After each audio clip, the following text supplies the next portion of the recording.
Hi everyone, welcome to the Bookkeeping Made Simple podcast. My name is Donna and I'm the president and CEO of Bookkeeping Made Simple, a bookkeeping and accounting firm in Pleasant Grove, Utah. We serve clients nationwide, by the way, literally from coast to coast and Alaska and Hawaii. So if you are a U.S. citizen or a U.S. person, you reside in the United States, or you are a U.S. citizen living abroad, we can help you with payroll, tax, accounting, bookkeeping, and we've got a few more things that are coming online soon. Today, the topic is fraud. And this is something small business owners need to be especially aware of. We often hear about fraud when it comes to, say, cities and municipalities that they don't have a ton of money, but they have a fair amount. I just read a news story the other day where a bookkeeper for a city, I think Dixon, Illinois, if I remember correctly, had embezzled several $1,000,000 from the city. And and I just worked with a client. I couldn't help him, but I did work with him, who had the appearance of committing fraud in his books for his business. So I wanted to kind of cover the subject. This is not to be accusatory in any way. It's just simply, if you're a small business owner, you need to be aware of what could constitute fraud. Many times fraud is unintentional. Sometimes it is actually intentional. So we're going to kind of cover both things. But understand, sometimes it can be unintentional. So with that, I'm going to kind of jump right in. It's actually a growing concern. And if you're a very small business owner, you do not have the money to cover fraudulent events in your books or in your business. So it's especially important. The smaller the business is, really, the more important it is. And if you want to grow your business to a massive empire, you can't have any fraud going on. And it could be, like I said, it could be an unintentional error that maybe appears fraudulent or is fraudulent but is not intended to be. You don't know what you don't know, right? But it could be deliberate, and it could be committed by the business owner unintentionally. I always assume that people want to be honest and that they are doing the best that they can. I very, very seldom run across someone that's deliberately committing fraud, but it does happen. And it could also be deliberate by employees, vendors, or even customers. So the thing about fraud is it can absolutely derail your business. It can disrupt your operations. It can destroy your reputation. And I want to talk to you about, one, what it is and some of the examples I've seen, and some actionable steps to prevent it from happening. So fraud occurs when an individual intentionally or deliberately deceives in order to secure an unfair or unlawful gain. For small business owners, again, it could be inadvertent. We're all trying to make our balance sheets look good. We're trying to make our P&L look good. We're trying to make our tax returns look good. It could be inadvertent. It could be fairly innocent, but you need to understand that it could still be considered fraud. So we have financial fraud, which would be misappropriation of funds, unauthorized transactions, or inflating expenses. And what I mean by each of these is misappropriation of funds. If you are, say, an attorney and you have a trust account, attorneys are required to have an IOLTA trust account, completely separate from their books. And every attorney I've worked with, I didn't even have access to it. I didn't know how much was in the trust account. It was not hooked to QuickBooks in any way. And if they take those funds that are held in trust for their clients and they use them for anything other than what they're held in trust for, that attorney can face some very severe disciplinary actions. And that's one example. Another example would be if I have a client that's prepaid me for services and I don't fulfill the services, but I still take their money and don't give it back, that would be fraud as well. If I perform the service and if you're a service provider and you've performed the service and your customer just doesn't like it, that is not fraud. Now, or We're all familiar with identity theft. It happens to businesses too. Unauthorized transactions, and that can be tricky.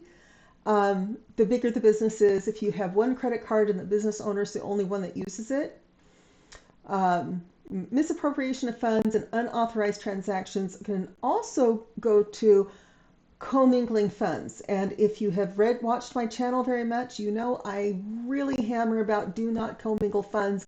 Have your personal business account and your personal funds to run your life completely separate from your business, and never the twain shall meet unless you have a process, and we'll cover that in a minute.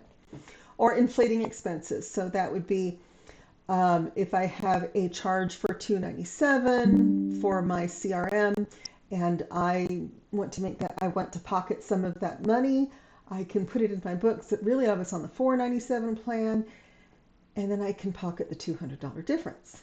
Okay. Payroll fraud is another one. We hear about this a lot. This is manipulating hours, asking employees to work off the clock, adding fake employees. This happens actually quite a lot. Adding fake employees, and then the person that has done this, the payroll clerk or whoever is in charge of running payroll, will then take their payroll check and cash it themselves, or issuing unauthorized bonuses. Inventory fraud. Stealing comes very first to mind, stealing. And stealing can take the form of, I'm just going to take this box of pens home. Stealing, over-ordering, or falsifying inventory records. Or vendor fraud, colluding with suppliers, overcharging, or creating fictitious vendors. And once you understand these different kinds of fraud, it becomes a little bit easier to start safeguarding your business. Now, it is also possible to inadvertently commit fraud. You might not intend to commit fraud. You may not even know what you're doing is fraudulent, but it could still be fraud. One, it would be poor record keeping. We see this a lot at Bookkeeping Made Simple. So this is incomplete or inaccurate financial records can appear to be fraudulent if those records are then audited. What does that look like? That looks like things like the business owner took out a loan for the business, or they took out a loan for personal. They're paying the loan back out of business funds. As the accountants, we see that. And every single loan that you have, every single credit card, every single bank account needs to be in your QuickBooks file so that they are properly accounted for. There's a lot of reasons for that. I will cover those in later videos. But if you are not recording all of your loans, all of your credit cards that you are using for the business, there's a few exceptions, but I'm going to say the broad rule is if you open a credit card, a line of credit, anything for your business, you have to put it into your bookkeeping system. Tell your bookkeeper, send the loan documents to your accountant so that they can figure out the loan term, what the terms of the loan, the length of the loan, the interest rates you're going to pay. If there's a balloon payment at the end, we need to know this because we then want to help you budget for it. And if you don't have loans on your books that you took out and you're paying back, that is considered fraud. This is one of the things that Enron went under for. If you're old enough to remember, or maybe if you're not, Enron is a poster child. It is a hiss and a byword in the accounting community. This is the one that we use to talk about fraud. And one of the things that Enron did was they used off-balance sheet loans to make their balance sheet look better than it is. In other words, the balance sheet shows your assets, and then it shows your liabilities and equity, and you want to have more assets than liabilities, right? And so Enron would do these off-balance sheet loans, or they would transfer them to an off-balance sheet entity so that their balance sheet looked like they had a lot of assets and not many loans, which is great if it's for real, but this wasn't real. Okay? So you've got to keep all of those loans. You have to keep your accountant in the loop. You have to make sure that they know about them and that they're recording them, or it could be considered fraud. And the business owner will always be held responsible for that, whether or not they are the ones that made the mistake. Number two is, I just alluded to that, mixing personal and business finances.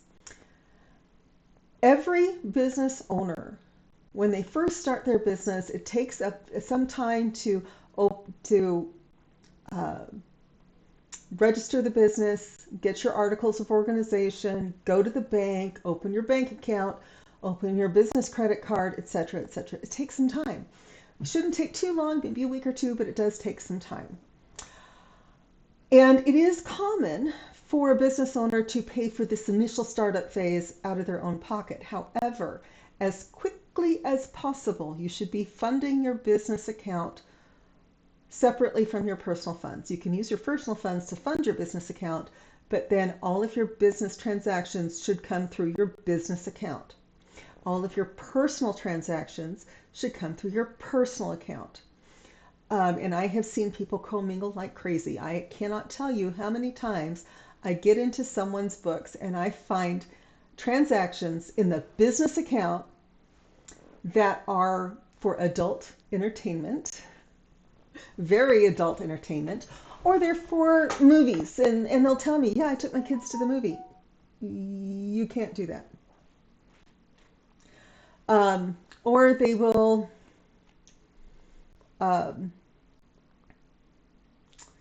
yeah, like I said, the big ones that come to mind are the adult friend finder, OnlyFans, escort services, and I have seen all of those paid for through a business account. That is a no-no.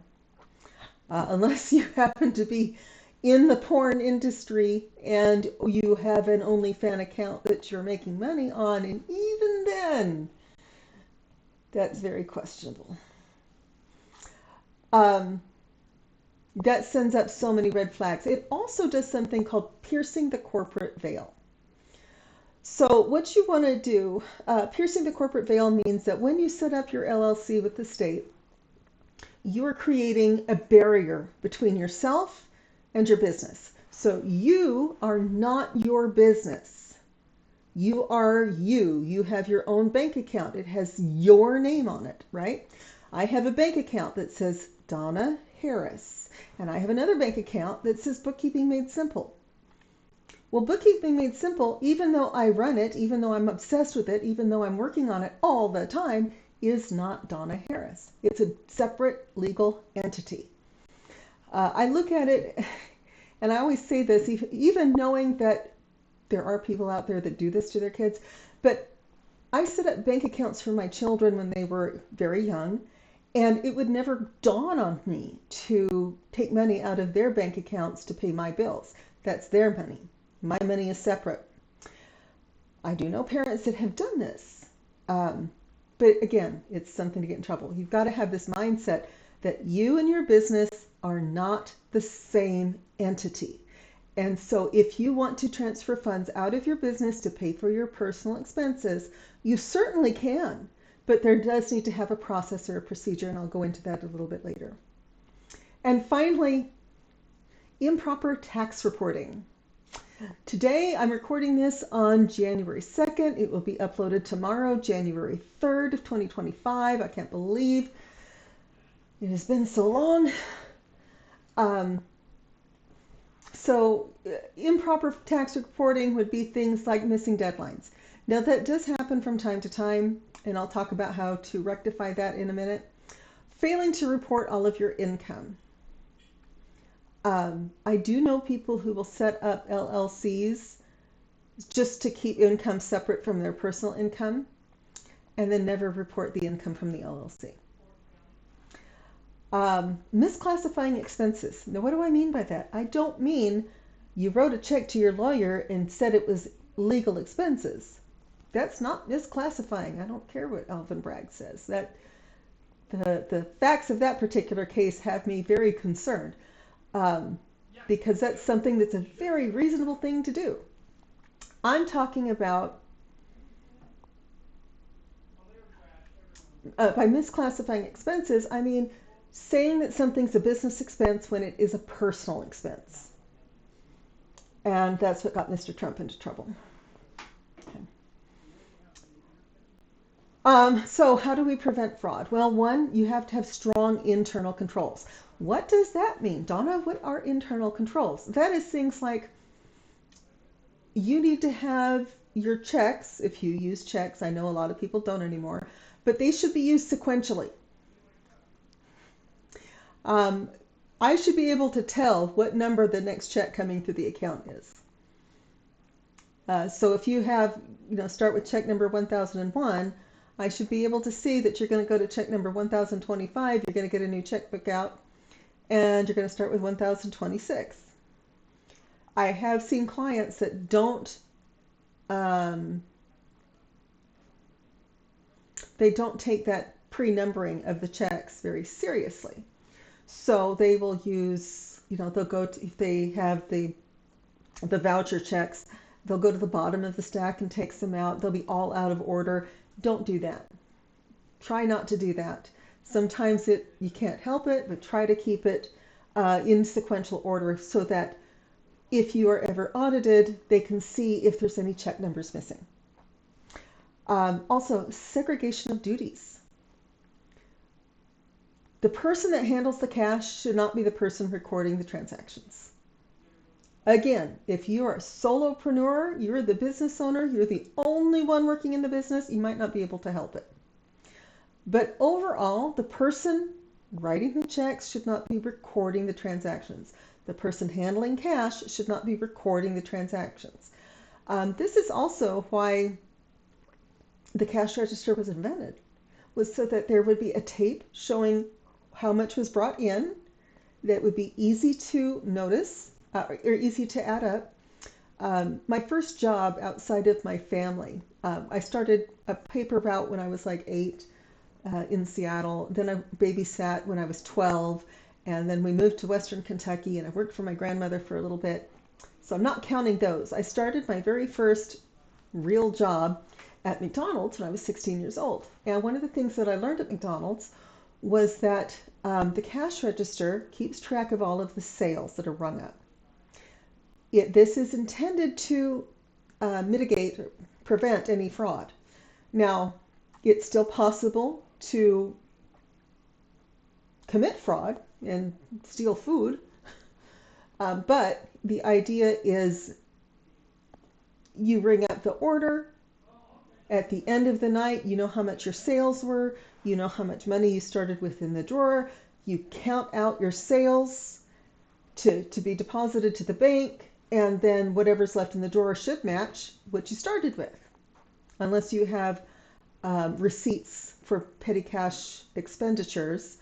For example, let's say I had to run and get what wouldn't be at McDonald's, a box of cups or something. Then I would have to produce the receipt to show that that was a legitimate expense that I was authorized to make. So that's one of the things that you do. You start segregating these financial duties. Second is you reconcile your books regularly. And by regularly, I mean at least once a month. Once a quarter if you have loans where you only get statements once a quarter. I do not recommend working with a financial institution that only provides quarterly statements. Believe me, that is way too long for most businesses. So what I'm talking about here is bank statements, credit card statements, and any other financial records you have. That also means taking an ending inventory and making sure that that reconciles against your beginning inventory and what was used up. So you want to make sure that you have these controls in place so that nobody can just walk off with your money, nobody can make unauthorized payments out of your account without you knowing about it and catching it within 30 days. A third way of preventing fraud is to have some sort of an approval process. So that would be, especially for large expenditures, you need to have somebody. You don't want to just let your employees go crazy with the credit card. You want to make sure that you're approving these things. So that, especially if you have employees that you're reimbursing expenses for, you need to see those receipts. You need to verify those receipts. And you also need to approve the reimbursement. Typically, this is done by providing the receipts and having a listing of what the per diem expenses were, but you need to have those receipts in hand before you approve the reimbursement. And this could be something as simple as, let's say we had an office Christmas party and I sent someone out to get pizza. In fact, it just happened where we had a Christmas party for my BNI chapter. I am the treasurer. And so I actually went to the president and said, this is my receipt for picking up the sandwiches, and I'm going to reimburse myself this exact amount. Not that she doesn't trust me, because she does, but I wanted her to see, this is the receipt I had from the sandwich shop, and this is how much I'm reimbursing myself. Just to make sure that everything's on the up and up. It would be very easy for me if I was not if I didn't have integrity to drain that account, because I have access to it. But I value my honesty and my integrity, so obviously I'm not going to do something so stupid. However, there are people out there that would. Another thing to do to help with fraud is to implement technology solutions. And by that I mean have some sort of accounting software. I recommend QuickBooks Online. I'm starting to recommend it a little bit less. I have another accounting software that I'm looking into that I may be promoting quite a bit more, but you need to have some sort of accounting software. QuickBooks is the one that I recommend that's a large market share. I do not like several of the others that are very popular for a lot of reasons. Then the next thing is fraud detection. You want some way of detecting fraud if it happens. So you want platforms such as Expensify to help you flag any suspicious activity. And you want to use secure payment systems so that I know in my area there's a lot of problems with the credit card machines where you slide your card in. They can read everything on your card, and sometimes they have crooks will put in a different card reader in so that they can capture that information from your card and then use it on their own. Every time I think every time I think things are foolproof, the fools get smarter.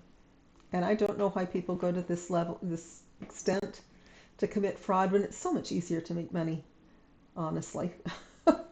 Anyway, moving on. Conduct regular audits.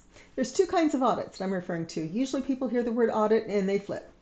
One is internal audits, and that is where you hire, it can still be an outside firm, but you're auditing your internal procedures. So you might even call an accounting company. We do internal audits, we do not do external audits, and I will explain the difference. Internal audits means they are checking to see if everything is going well. It's usually a much less expensive proposition than an external audit. I do always recommend that you hire an outside firm to do them because you need the oversight. And they are going to audit things like, what are your processes and procedures? How do you segregate your financial duties?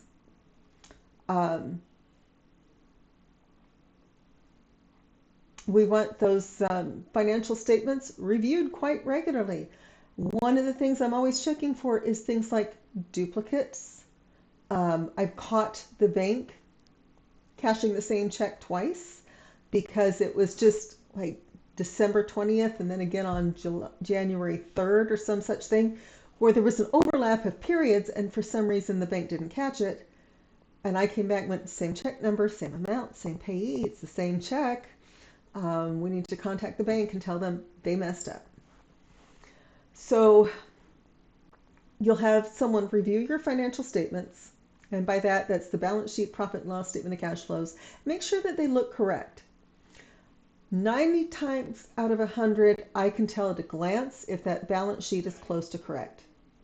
Some of the red flags I see are if there are negatives in any of the accounts other than in the equity section, that is a huge red flag. So you want to have regular reviews of your financial statements.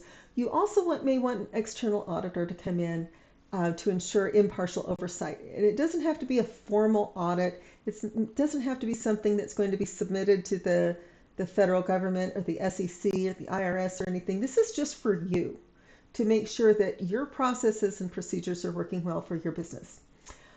And then you want to kind of foster a fraud-resistant culture. So you just say fraud isn't tolerated, and then you as the business owner, you have to set that example. I'm a firm believer in leading from the front. I cannot ask my staff to do anything that I'm not willing to do myself. And I certainly don't want to, usually I will tell them, this is my business. I'm willing to work 10, 12-hour days, but my staff is not allowed to, except in very, very rare circumstances. There's a couple times a year where there may be a week or two we need to go over, but it's not an ongoing thing. So, and I come from an Army family, so I was really taught from a very young age that you lead by example. So that's the first thing. You don't tolerate fraud even for yourself. Even if you think, this is my business, I can't possibly commit fraud, it all belongs to me. I understand the thinking behind that, but you as the business owner have to set the example. You fill out the same forms. You go through the same approval process. You do whatever you have to do to make sure that you're setting the example for your employees because they will follow your example. You also educate your employees about what fraud is and what are the consequences. And I'll talk about the consequences here in a minute. You want to encourage open information, and you want to provide an anonymous way for employees to be whistleblowers. The reason Enron blew up, by the way, was because of a few whistleblowers that came out and said things are not right. So you want a way for your employees to be able to tell you that things aren't right. If you do it anonymously, you remove any fear that they may have of retribution, whether it is from you or their colleague that they may be ratting on. And then, once again, lead by example. I can't emphasize that enough. Use ethical decision-making skills. Show them. Don't tell them, show them. One of the things that my mother taught me when I was really little, and still says to this day, is always tell the truth, because it's really hard to keep track of all the lies if you're trying to cover up lies. So I feel the same way about ethics. Do what you know is right, even if no one is looking, because it's easier to do that than try to remember what you did wrong. I'm not saying mistakes don't happen, but do the best that you can to lead by example here. Another way, you need to monitor vendor and customer activities. Fraud isn't always just internal. You want to vet your new vendors and review your contracts. The reason for this is just to make sure that, see what kind of reputation they have. The client that I could not help actually had a reputation in the state of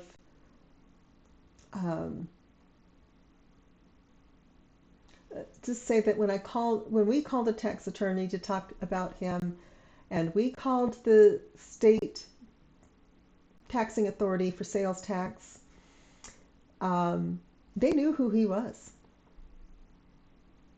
And they advised me, do not work with this man. So that's what I mean by vetting your vendors. Find out who they are. Find out who else they do business with. Give them a call and see what, check their Google reviews. See what other people think. There may be a few bad reviews. That's always the case. In fact, I would rather see a few bad reviews than a perfect 5-star review any day of the week, because that tells me that there's some honest people out there that are happy to give a less than perfect review. I want to know about the good and the bad.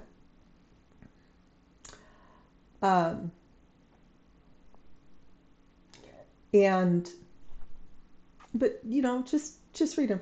A lot of times, by the way, the reviews, you have to use a little bit of common sense. For example, I once was checking reviews on a certain credit card, which I didn't get.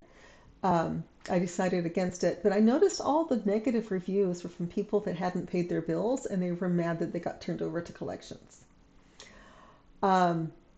So keep the negatives in mind as far as where the source is. What kind of person is leaving these reviews?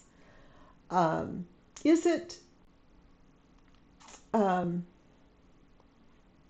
so if you come across a site that has 6 reviews and 5 of them are exemplary, and you have one person that says, I don't like this person, or I didn't like the way they did things, that's probably okay.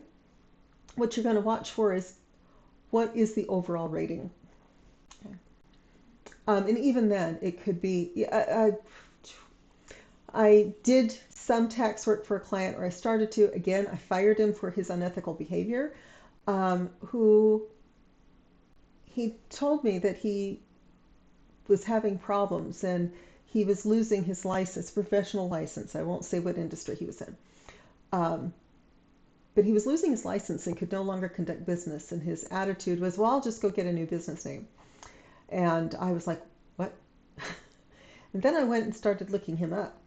And person after person after person after person after person said he was combative when called out on mistakes. He was he would leave the work half done and not complete it. He was and it wasn't one person, it was dozens. And I said, I can't work with you if you're going to do business like this. And then as far as your customers are concerned, monitor their payment patterns. If you get a lot of bounce checks or chargebacks, dump them as a customer. Just because someone's willing to do business with you doesn't mean they're a good idea to do business with them. So generally in my business, if you have 2 bounce checks, that's the end of our business relationship. Even if you've made them right in the past, I'm too small of a business to have the funds available to deal with chargebacks or bounce checks. Okay. So that's what you're going to want to do. If they have a pattern of bouncing checks, that is not a good client for you.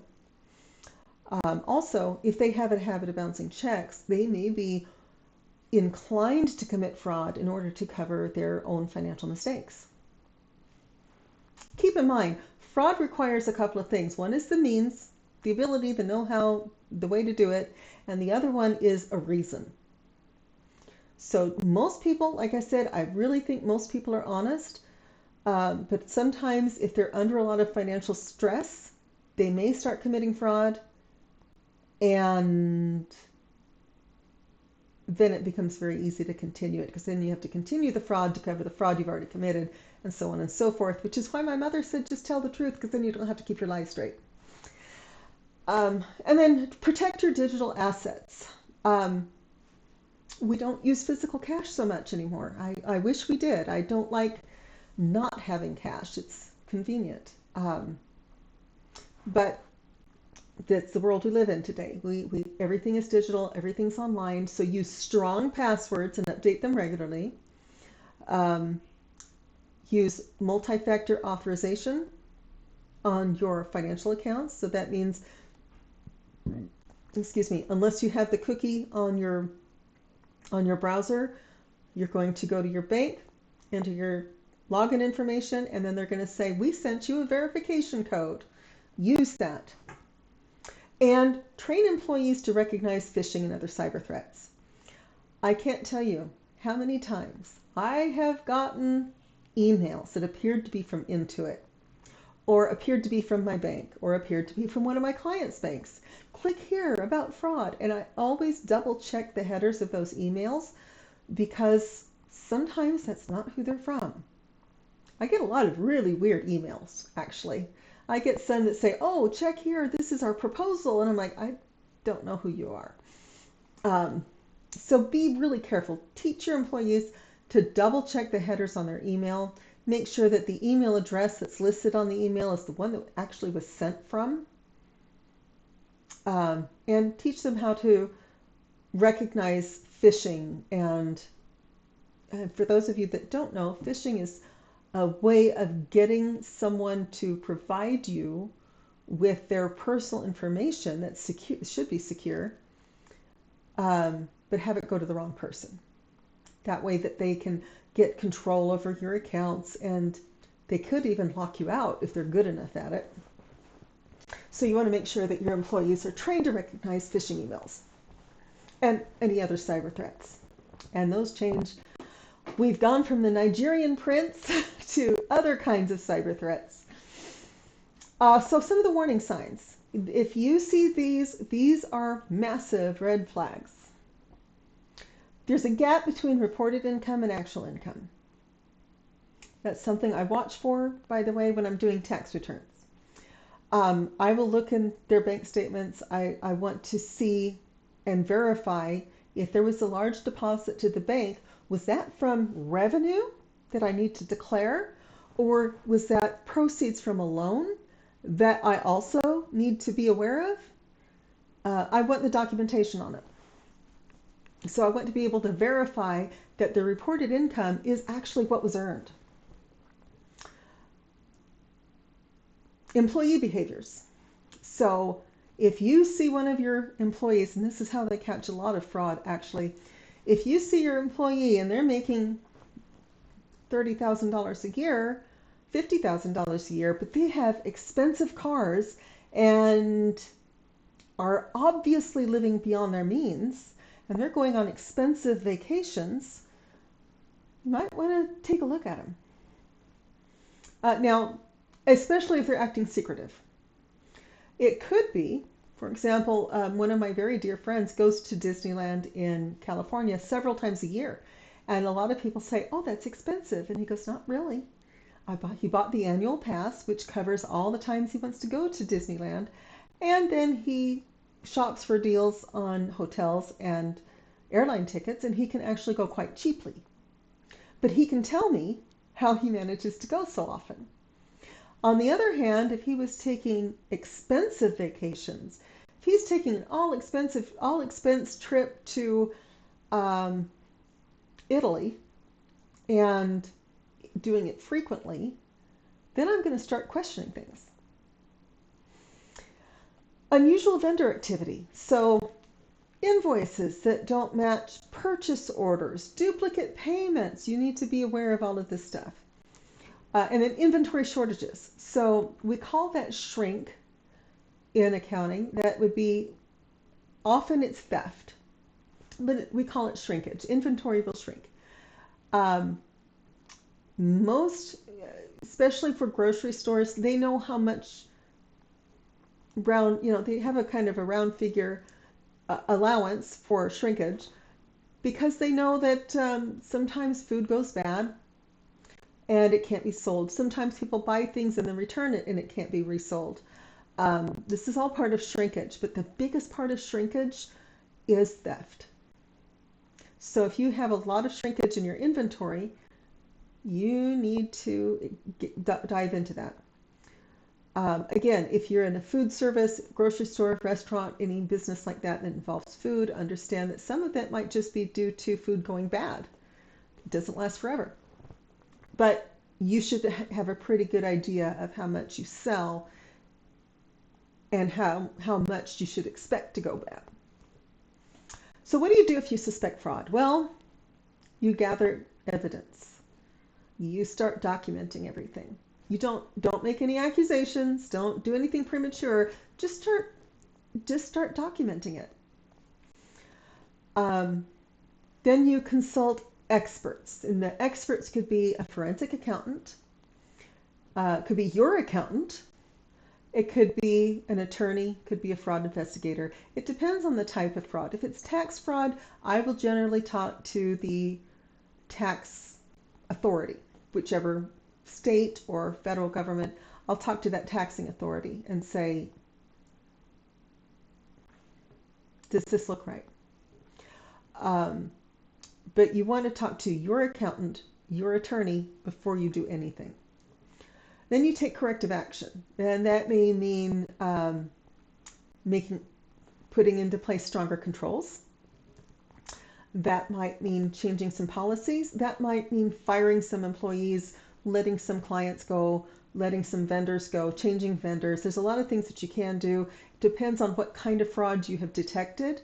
But again, I would say go to your attorney or go to your accountant first and say, I see this problem, and have your accountant help you determine what kind of fraud it is and what the appropriate next steps would be. And then if necessary, if it is egregious and it doesn't stop and you are concerned about getting into trouble yourself, it is better to just report it to the authorities or regulatory bodies. I always use that. Number one, it's the last step. It is also kind of my como se dice? How do you say? It's something I use as a very last resort. I don't like getting the authorities involved if I can resolve things on my own first. But sometimes it's necessary. Again, go with the advice of your attorney and your accountant and have them help walk you through this, for everything from gathering the evidence, figuring out what kind of fraud it is, and then putting stronger internal controls into place so that nobody can walk off with your stuff. And understand too that